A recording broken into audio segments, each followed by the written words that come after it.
The message blinked onto my screen, sharp and deliberate. We need space from you. Stop contacting us entirely. No explanation, no hesitation. Just a single sentence cutting through my quiet apartment like a flare in the dark. I sat there, stunned, the silence around me heavier than any argument we'd ever had. And instead of panicking or pleading, I typed the calmest reply I've ever managed. They had no clue what that message would cost them. But before I dive into that, know this. I'm Maeve Whitlock. For as long as I can remember, I've been the person everyone leaned on, the one who carried problems like extra layers of clothing, without asking if I had the strength. I work in payroll at a medical office, a job built on routine and precision. Two things I cling to fiercely. My apartment mirrors that life. Soft lighting, countertops wiped clean, receipts meticulously organized by color, tucked away in a drawer that sticks slightly when the air is humid. It's nothing glamorous, just steady. And for my family, stability has always meant one thing. I foot the bill. My mother, Linda, loves the phrase family helps family. She usually says it while standing near the kitchen sink, towel in hand, trailing off mid-sentence with a sigh. My father, Robert, has a sharper style, less whisper, more lecture. Loyalty. Duty. How he didn't raise me to nickel and dime our blood. When his voice hardens, it's a warning. There's another financial obligation with my name on it. And my younger sister, Nora. She's 3 years my junior but louder than a hurricane. Growing up, she thrived on attention. Always the center of every room, every conversation. She calls me banker girl, half joke, half weapon. Always useful when she needs a deposit or a refill. The punchline justifying her requests. Every attempt I made to refuse was met with the chorus. Don't be dramatic. You know she can't handle it alone. She deserves a break. Even the extended family played along. Our group chat ran constant updates, photos, memes, complaints, and when money came up, every voice sharpened, reminding me of my supposed obligations. It didn't matter that they never knew my budget or the tension I wove around my own life to support theirs. The only exception was my uncle Grant. He runs a small moving company across town, the sort of job that gives strong hands and a quiet awareness of people. He never asked for help, never hinted, never imposed. He simply watched. At the time, I didn't appreciate how crucial that would become. For years, I told myself this was normal. Every family has roles, and mine just happened to make me the one covering the gaps. I told myself it wasn't personal. But every time I logged into my bank account, watched my plans shrink so theirs could grow, a knot would tighten inside me. Then came the night it all tipped over.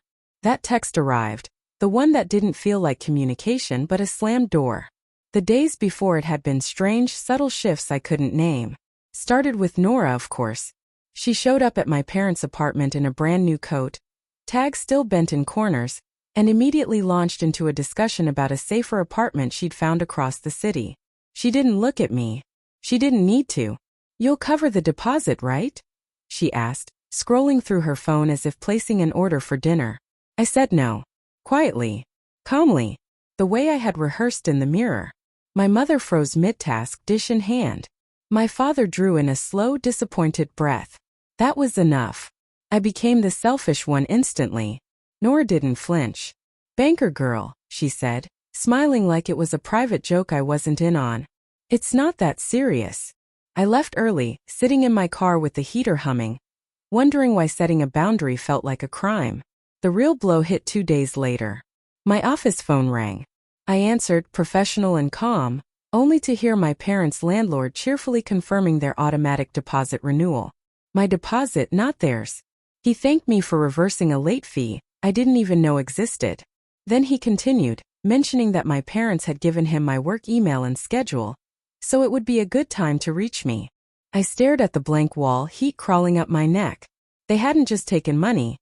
They had crossed into my work life, handing out personal details like trinkets. I never expected I'd have to protect my privacy from my own family. Yet suddenly I wasn't sure I had any. That evening I drove straight to their apartment building. The hallway smelled of disinfectant and leftover takeout. I found my parents on the sagging couch I'd bought for Nora and leaned against the doorway. The words I had swallowed for years finally surfaced. I deserve to know what I've been paying for. My mother's expression stiffened. We feel attacked, she said. My father folded his arms. Save that tone for work, not us. Nora appeared from the hallway, laughing. Should we tip you now or later? It wasn't an argument. Not even a raised voice. It was casual cruelty delivered effortlessly like instinct. I left without finishing my sentence. The next afternoon, the notification appeared in our group chat. A message that changed everything. We need distance from you. Please stop contacting us completely. Something inside me didn't shatter. Clicked into place. The minutes afterward felt suspended, as if the air itself had thickened to make me stop and fully comprehend what had just happened. My family wasn't asking for space, they were declaring exile. No discussion, no room for negotiation. Just a decision followed by the sudden, echoing silence. I sat on the edge of my bed, staring at the message until my screen dimmed. No anger came. Only a cold, settling clarity I'd never felt before. If this was the distance they wanted, I could respect it entirely. An hour later, my phone buzzed with an unexpected name. Uncle Grant. He never called without reason. I'm at your parents' apartment, he said, calm and deliberate. They asked me to help pack. Pack what? I asked, confused. Everything, he said softly. Clothes, dishes, photos. They're moving out. I closed my eyes. Of course. They weren't just cutting me off. They were uprooting their lives, disappearing completely, leaving me behind like an unpaid bill. Grant hesitated, then added, I'll make sure anything with your name on it gets returned. Don't worry. He wasn't taking sides. He was just telling the truth. And the truth, him standing there boxing up their lives, hit harder than the text itself. After the call, I opened the drawer where I'd kept my meticulously organized receipts. Rent, utilities, transportation, medical bills, subscriptions, groceries. These were the invisible threads I'd maintained to keep their lives running. I'd told myself I kept them for my own peace of mind, but now they seemed like a map, a record of every place I had abandoned myself to support them. I spread the receipts across the floor. Green for rent, yellow for utilities, blue for transportation, red for medical, purple for miscellaneous expenses they never remembered I'd paid. The edges curled, worn and tired. I sat on the floor, knees pulled in, finally seeing it clearly. This wasn't love or support. It was dependence disguised as obligation. I had been the scaffolding holding up a home that never had room for me. But instead of breaking me, the realization freed me. That night, Elias came over. He tapped once on the door and stepped in quietly, like someone who knew how to be gentle. They texted you, he said softly. Not a question. I slid the phone to him. He read the message, jaw tight, eyes soft. You don't deserve this, he said. I didn't cry. I didn't crumble. I exhaled, feeling as though a weight around my chest had finally loosened. I'm done, I said. Elias sat down beside me among the scattered receipts. Then let's start with one thing, he said. Show me what you've been carrying. I handed him the green stack first. He flipped through them slowly, like a story finally revealing its ending. The next morning, I went to Dr. Priya's office. I told her everything. The text, the packing, the years of invisible labor. She listened, nodded, and said quietly, ending a financial entanglement isn't abandonment. It's self-preservation. Her words gave me the permission I hadn't realized I'd been waiting for. By the time I left, my mind was steady. My hands were calm. I knew exactly what had to happen next. I didn't send a message that night. I put my phone face down on silent, letting myself finally be free from its pull. The next morning when I turned it over, the group chat was a storm. Missed messages piled high like toppled dominoes. Nora had started it. Of course. Where are you? Why aren't you answering? Mom said. You're being dramatic again. Then, fine, we'll do everything without you. If they wanted distance, why were they demanding a reply? I looked at the original message again. We need distance from you. Please stop contacting us completely. It was still sharp, precise like a paper cut. But now I had something they didn't, clarity. I sat at my kitchen table, laid out the color-coded receipts and photographed each category. Housing, utilities, transportation, subscriptions, miscellaneous. Proof of 7 years of holding their world together silently. My hands were steady. I opened the family chat and sent a single precise message. I am honoring your request for distance. Here is a summary of the payments I've been making on your behalf. All of these will end on the dates circled. Please transfer the leases and accounts into your names within 30 days. I attached the photos one by one. Then a final line to stop any pretense. Of course, I'll cancel my direct deposits first. Send. And for the first time in years, I felt completely undeniably free. For nearly 2 minutes, nothing happened. No replies. I pictured their screens glowing in the dark, their eyes scrambling over the totals and dates they'd never bothered to ask about. Then the chaos hit. Mom first. Maeve. What is this supposed to be? Dad followed. Money isn't family. Don't turn this into a weapon. Nora jumped in. You're sick. You did this to shame us. Then Aunt Mara. Then a cousin. Then the cousin's spouse. Little gray typing bubbles flickered like insects. Mom again, we meant distance from your behavior, not from you. I typed.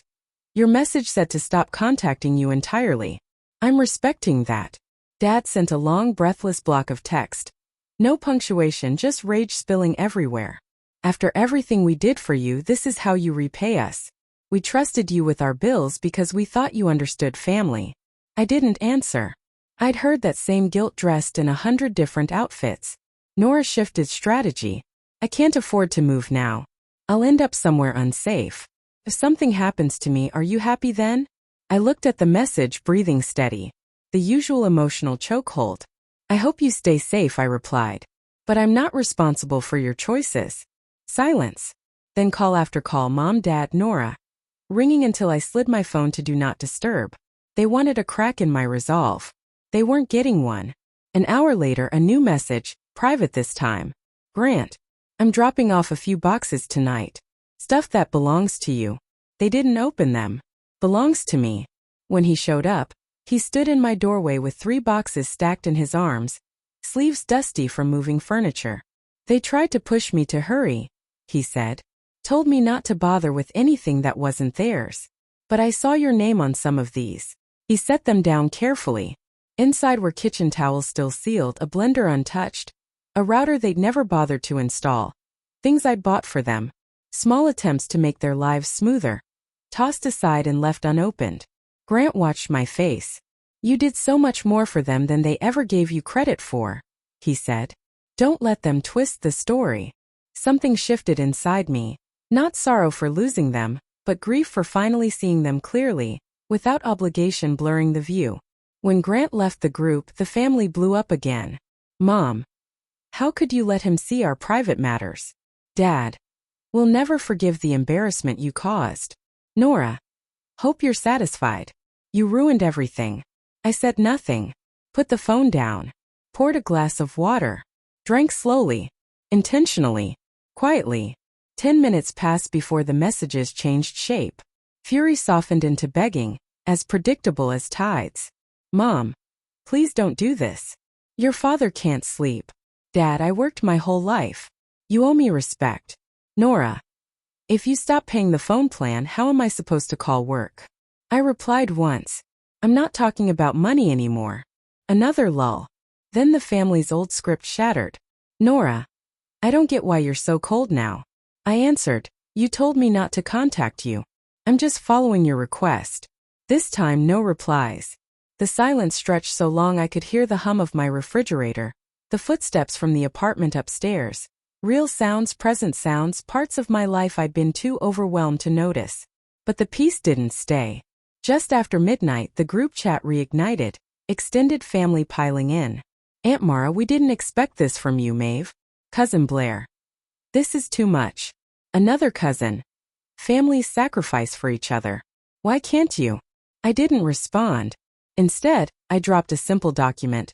Budget sheets, rent assistance links, utility contact lists, basic tools to help them handle their own responsibilities. At the bottom I wrote, you're capable. You always have been. Nothing followed. Just an eerie, heavy stillness, like stepping out of a storm into an empty hallway. Around 2 a.m., one last message from Mom. If you go through with this, you're dead to me. I stared at the words. Not because they hurt, but because they didn't. I'm sorry you feel that way, I wrote back, placing my phone face down. In the dark of my apartment, I felt something more unsettling than their anger. Relief. By morning, the chat was silent. unnaturally so, like the air after something breaks. I made coffee, sat at my tiny kitchen table, and for the first time in years braced for nothing. I finished what I'd begun, changed passwords, removed my card from shared accounts, shut down every payment tied to them. Each confirmation felt like cutting a thread that had been digging into my ribs for years. Later that week, I sat across from Dr. Priya and told her I felt both lighter and scared. She smiled softly. Peace can feel unsafe when chaos was your normal. That night, Elias showed up with takeout and a calm presence. He didn't offer solutions. He just sat beside me, knees touching mine, steady and warm. "I'm proud of you," he said. And this time I believed him. In the weeks that came after, life didn't get louder, it got sharp, clear. I walked without checking my phone, cooked without anticipating a crisis. And the quiet slowly changed. No longer abandonment but freedom. I realized love without respect isn't love at all. And boundaries aren't cruelty, they're how you survive. If you've ever had to distance yourself from someone you cared about just to save yourself, share your story in the comments. And if this hit home, subscribe so you don't miss what comes next.